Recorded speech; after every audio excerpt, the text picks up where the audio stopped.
కళ్యాణం కమనీయం. పాలకోడేరు శ్రీ విజయ కనకదుర్గమ్మ వారి ఆలయంలో శ్రీ దుర్గా మల్లికార్జున స్వామి వారి కళ్యాణ మహోత్సవం కనుల పండుగగా జరిగింది.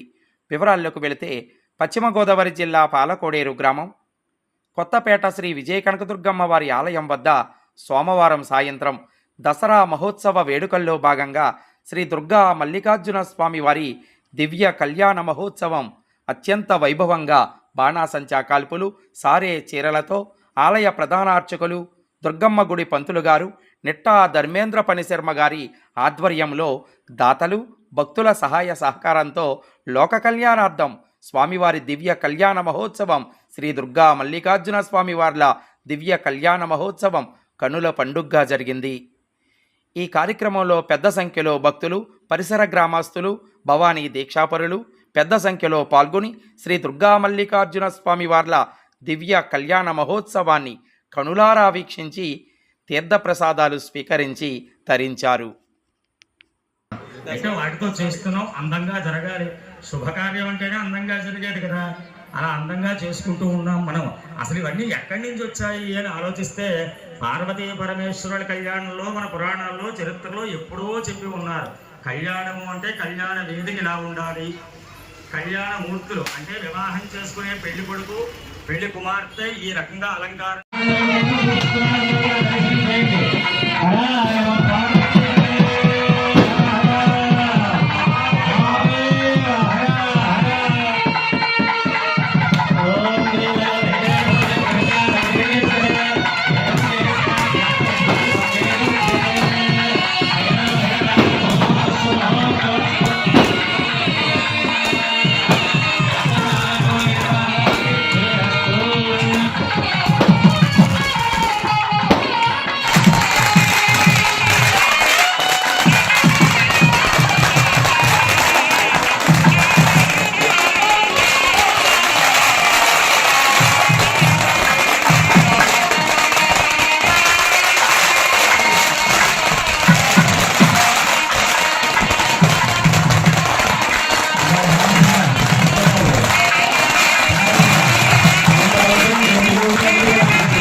మూడు ధనం వేయకుండా ఆ దేవి గారిని తీసుకుపోయాలి.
చూసేటువంటి సమయంలో వారి మధ్యలో ఉండేటువంటి ప్రేమాల రాగములు పెంపొందబడుతూ ఆ యొక్క బ్రహ్మరంధ్రం దగ్గరికి వచ్చి స్థాపితం ఉంటాయి. అవి మా వీడియోస్ మీకు నచ్చినట్టయితే లైక్ చేయండి, షేర్ చేయండి, కామెంట్ చేయండి. మరిన్ని వీడియోల కోసం మా ఛానల్ ను సబ్స్క్రైబ్ చేయండి.